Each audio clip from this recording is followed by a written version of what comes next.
Este é mais um Ciência na Bíblia. O assunto de hoje vai ser a geografia e a história na Palestina. Em 1946, como vemos aqui nesse mapa, não existe a nação de Israel, apenas um território que pertence à Palestina, leva este nome.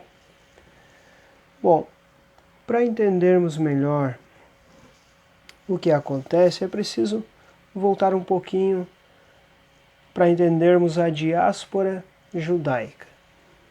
Melhor falando, a segunda diáspora, que aconteceu no século I, quando os romanos invadem a Palestina e destroem o templo de Jerusalém.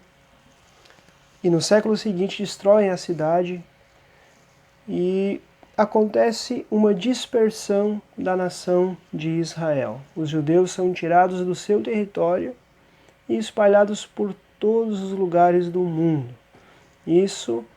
Essa segunda diáspora inicia no ano 70 depois de Cristo. No ano de 1947, em uma Assembleia Geral na ONU, depois de a nação de Israel deixar de existir, ela volta a ser reconhecida como uma nação e volta a ter um território. Aqui eu tenho um jornal da Palestina, onde diz o Estado de Israel nasce. Ora, quem já viu uma coisa dessas? Isaías capítulo 66, versículo 8, Deus faz uma pergunta. Quem jamais viu tal coisa? Quem viu coisas semelhantes? Poder-se-ia fazer nascer uma terra em um só dia? Nasceria uma nação de uma só vez? Mas Sião esteve de parto e deu à luz a seus filhos. Nesta profecia, Deus faz uma pergunta: é possível uma nação, um território, um povo passar a existir em apenas um dia? Nós sabemos que todos os países levam tempos, alguns séculos, algumas décadas, para existir. Mas Deus fala que Sião viria a existir em um só dia. Também em Jeremias 32, 14 e 15 diz assim: assim diz o Senhor dos exércitos, o Deus de Israel. Toma estas escrituras, este auto de compra, tanto a selada como a aberta, e coloca-as num vaso de barro, para que se possam conservar muitos dias. Porque assim diz o Senhor dos exércitos, o Deus de Israel: ainda se comprarão casas e campos e vinhas nesta terra. Esse texto é da primeira diáspora, quando Deus diz para Jeremias comprar um terreno e guardar a escritura num vaso de barro, porque passaria-se muitos e muitos anos e essa escritura teria que estar bem conservada. Deus estava falando que apesar de os israelitas serem tirados da terra e desarraigados, Deus é o dono da terra. Ele tem a escritura e a terra sempre pertence a Deus e à nação de Israel.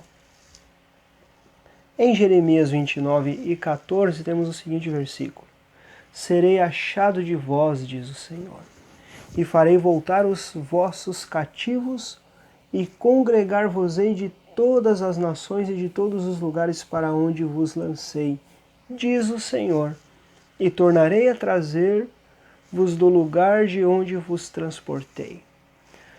Aqui, novamente, Deus confirma o grande plano que ele tinha. Apesar de a nação de Israel ter sido destruída, ela voltaria a existir de todas as nações para onde os judeus foram pulverizados nas duas diásporas. Deus afirma que eles voltariam para a sua terra natal. E isso acontece em um dia, mais precisamente naquela Assembleia Geral da ONU, quando o Estado de Israel volta a existir depois de mais de 1000 anos. Isto é um fato muito sobrenatural da parte de Deus. Ezequiel 36 e 24 diz assim: Eu vos tomarei de dentre os gentios, e vos congregarei de todas as terras, e vos trarei para a vossa terra. Quem poderia dizer que depois do holocausto, do quase extermínio, os judeus, logo ali, 2 a 3 anos depois, estariam de volta na sua terra, a terra prometida por Deus à nação de Israel?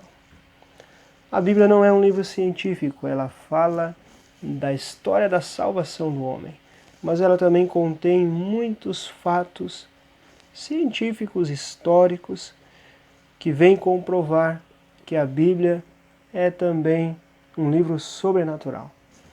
Inscreva-se no canal e ative as notificações para os próximos vídeos.